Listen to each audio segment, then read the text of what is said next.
What's up guys, Everything Apple Pro here, and I know that $1,000 is just digging a hole in your pocket. You want to throw it in Apple's face for the iPhone X, but before you do that, watch this video. I wanted to talk about the drawbacks of this revolutionary new product. Don't get me wrong, I am completely obsessed with it. I'm so happy this design came to light, but it's not without its drawbacks. So let's talk about those in this video and why you should not buy the iPhone X. In fact, 10 reasons not to do so. Now this is something not many people think about. This is a first generation product. I know 10th iPhone, what are you talking about, Philip? But no, this is an all new product from Apple. They said it's going to be leading the next 10 years of design. And with a new product like this, a new line, there will be issues, quirks, nagging, teething issues because of the new display, because of new design. If you remember, the iPhone 4 had the antenna gate, the iPhone 6 had the bend gate where it was a bit soft, and no, not in this housing, obviously this is a replacement. But with every major shift in design for Apple, there always seems to be a major issue after release, so it's always good to wait it out.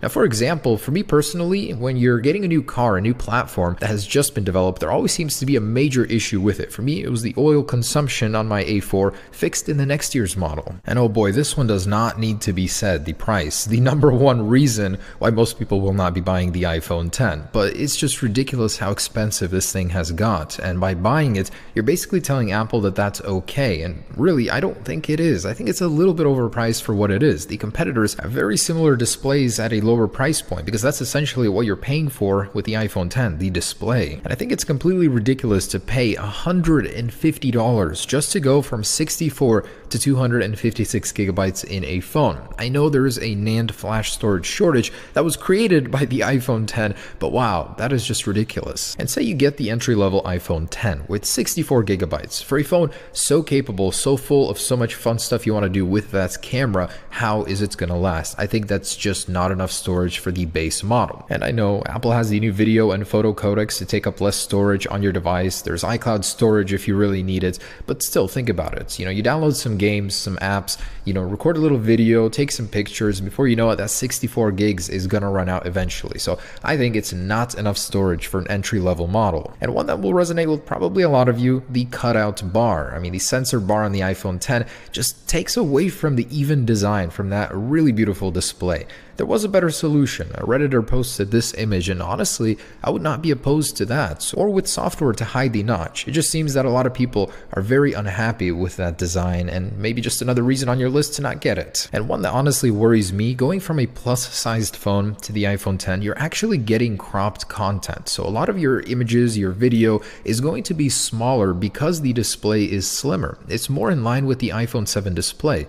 Yes, it's taller, but your content will still appear a little different.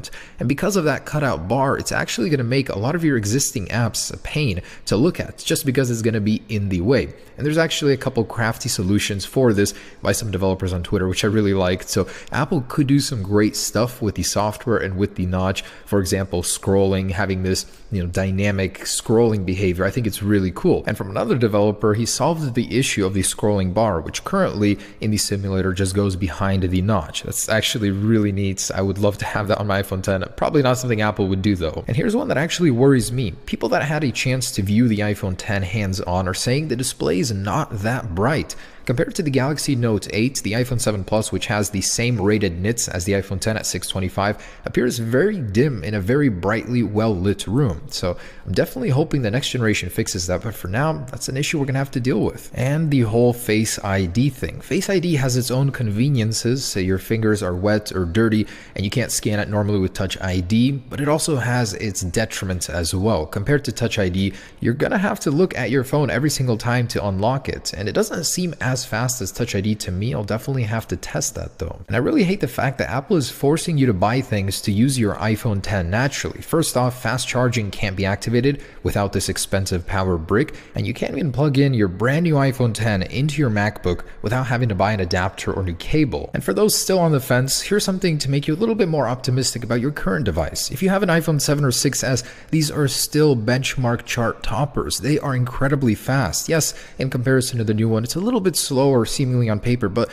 has your phone suddenly gotten slower just because the new one came out? I'd also like to point out that iOS 11 is right around the corner here. It makes your device feel different, feel new, something fresh. So if that's what you were looking for, with iOS 11 you'll actually get a new feeling on your existing phone. No need to spend $1,000 just to get that fresh new feeling again. And I'd like to summarize by saying yes, I personally will still be getting the iPhone 10, but I recognize the flaws. It is not a perfect device just because it's the most expensive and the flagship model right now.